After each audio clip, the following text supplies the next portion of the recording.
Hello friends, welcome back to our channel. మీరు పరీక్ష కోసం చదువుతున్నా, భాష నేర్చుకోవడానికి ప్రయత్నిస్తున్నా, లేదా మీ కళాశాల తరగతుల్లో మీరు నేర్చుకున్న వాటిని నిలుపుకోవాలని ఆశించినా, మీరు చదివిన వాటిని గుర్తుంచుకోవడం ఒక సవాలుగా ఉంటుంది.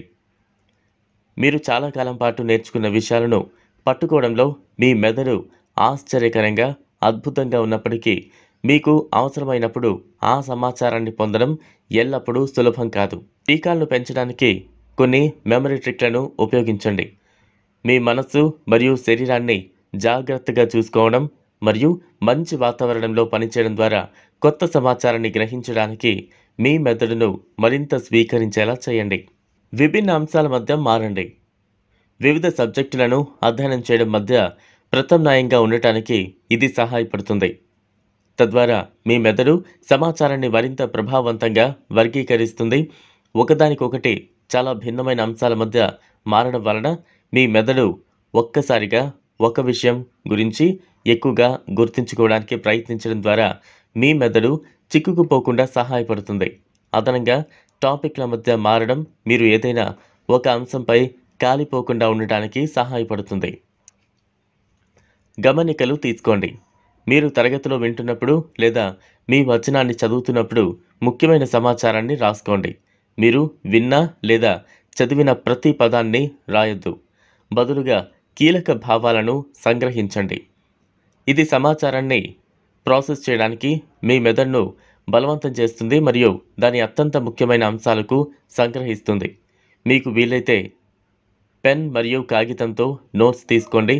చేతితో నోట్స్ రాయడం వల్ల మీ మెదడును కీబోర్డ్పై టైప్ చేయడం కంటే భిన్నమైన రీతిలో నిమగ్నం చేస్తుంది మరియు మీరు వ్రాసే దాని గురించి ఆలోచించడానికి కొంచెం ఎక్కువ సమయం పడుతుంది.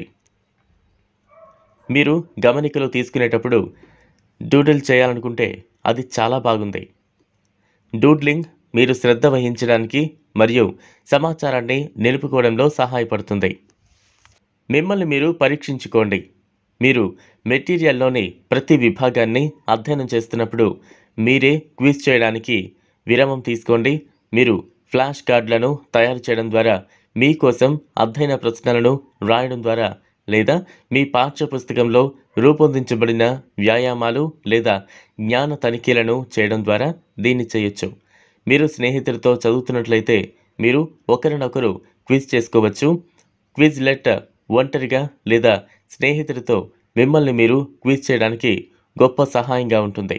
మీరు మీ కోర్స్ మెటీరియల్ ఆధారంగా మీ సొంత డిజిటల్ ఫ్లాష్ కార్డులను సృష్టించవచ్చు లేదా ఇతర సభ్యులు తయారు చేసిన ఫ్లాష్ కార్డులను ఉపయోగించవచ్చు. మీ సమీక్షా సెషన్లను ఖాళీ చేయండి.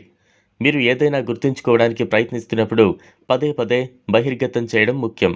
మీరు చదివిన వాటిని మరిచిపోయేలా సమీక్షల మధ్య మీకు తగినంత సమయం ఇస్తే ఈ పద్ధతి ఉత్తమంగా పనిచేస్తుంది.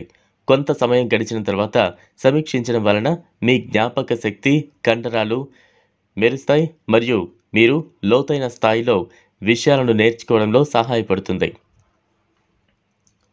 విషయాన్ని మరొకరికి వివరించండి. నేర్చుకోవడానికి ఉత్తమమైన మార్గాలలో టీచింగ్ ఒకటి. ఏదైనా వివరించడానికి మీరు దానిని మీరే అర్థం చేసుకోగలగాలి. మీరు మరొక వ్యక్తికి స్పష్టంగా మరియు అర్థమయ్యే విధంగా విషయాన్ని సంగ్రహించి మరియు వ్యక్తీకరించాలి మరియు అలా చేయడం వలన మీరు మెటీరియల్ని బాగా గ్రహించి అర్థం చేసుకోవచ్చు. చూసారు కదా ఫ్రెండ్స్, ఇది వాళ్ళ వీడియో. ఈ వీడియో కనుక మీకు నచ్చినట్లయితే లైక్ చేయండి, షేర్ చేయండి, ఛానల్ను సబ్స్క్రైబ్ చేసుకోండి. Thanks for watching.